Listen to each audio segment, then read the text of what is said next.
Bonjour et bienvenue dans cette capsule où nous allons travailler sur les courbes de titrage. Dans un premier temps, nous allons travailler sur un titrage conductimétrique où on va essayer de déterminer la concentration des ions chlorure présents dans la solution grâce à la solution titrante de nitrate d'argent. Ce sont les ions argent qui vont réagir avec les ions chlorure pour former un précipité blanc de nitrate d'argent. Donc, lorsqu'on trace la conductance ou la conductivité en fonction du volume versé, voici ce que l'on obtient. Essayons d'interpréter cette courbe. Au départ, nous avons des ions chlorure dans notre bécher. Donc, vous avez sigma ou G, mais on va prendre sigma étant donné qu'on a travaillé dessus. Eh bien, ça va être égal à lambda de Cl-, d'accord, fois la concentration ion chlorure Cl-. C'est ce que nous avons au départ. Ensuite, lorsqu'on rajoute des ions argent dans le bécher, eh bien, la quantité des ions chlorure diminue. Donc, forcément, eh bien, la concentration en ion chlorure va diminuer également. Et si la concentration en ion chlorure diminue, eh bien, ça implique que la conductance ou donc la conductivité diminue également. Puis, une fois que tous les ions chlorure ont réagi, eh bien, on va continuer à ajouter des ions argent, Ag+. Et donc ici, dans la deuxième partie de courbe, eh bien, on va avoir sigma qui va être égal à lambda des ions argent, Ag+, fois la concentration en ion Ag+. C'est ce que nous avons dans notre bécher comme ion. Après, on a aussi le précipité. Et donc, qu'est-ce qui se passe? Eh bien, sigma, cette fois, va augmenter parce que la concentration en ion argent va augmenter au fur et à mesure qu'on en ajoute. Donc, de là, on va pouvoir tracer deux parties de courbe. La première où sigma diminue et la deuxième où sigma augmente. À l'intersection de ces deux droites, eh bien, vous allez pouvoir repérer le volume à l'équivalence. Et ici, pour notre exemple, le volume à l'équivalence vaut 8,5 ml. Dosage pH métrique.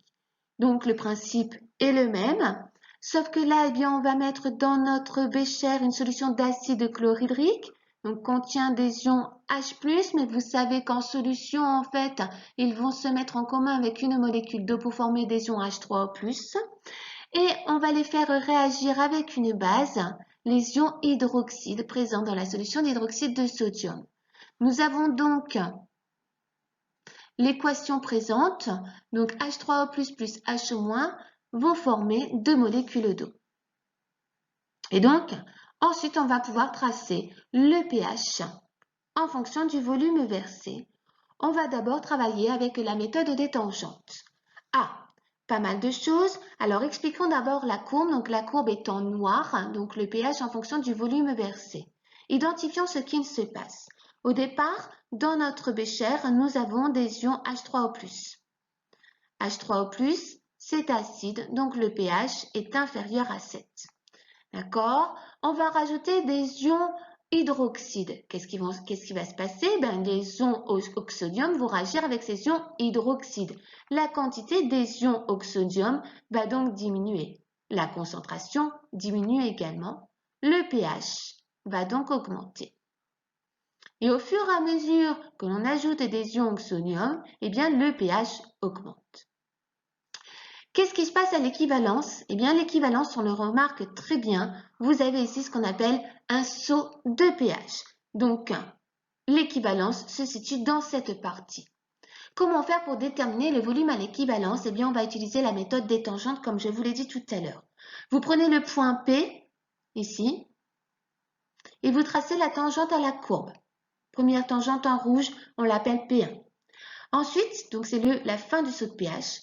Début du saut de pH, donc c'est au point Q ici, vous tracez la deuxième tangente. Donc elle doit être normalement parallèle à la première. Ensuite, vous tracez la perpendiculaire. Étape numéro 2, on trace la perpendiculaire aux deux tangentes. Et ensuite, vous relevez le milieu entre ces deux tangentes. Vous tracez alors la parallèle à ces deux tangentes ici, P3. Et cette droite ici, P3, va couper alors la courbe en un point ici. vous êtes alors au volume à l'équivalence. Vous pouvez donc relever le pH à l'équivalence, ici le pH vaut 7.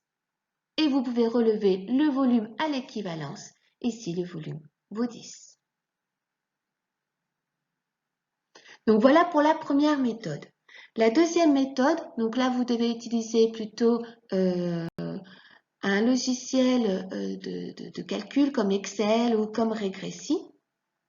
Lorsque vous avez tracé la courbe de pH, eh bien vous pouvez tracer la dérivée de pH par rapport au volume versé.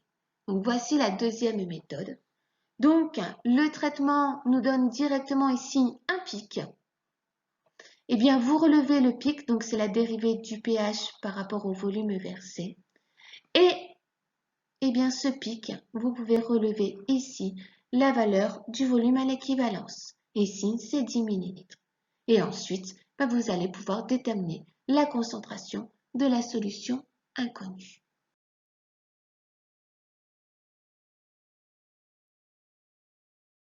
Ce qu'il faut retenir de cette capsule, c'est que lors d'un titrage conductimétrique, pour relever le volume à l'équivalence, il faut tout simplement relever la rupture de pente. Pour un titrage pH métrique, vous avez le choix. Soit vous faites la méthode des tangentes pour relever le volume à l'équivalence, ou soit vous faites la méthode de la dérivée.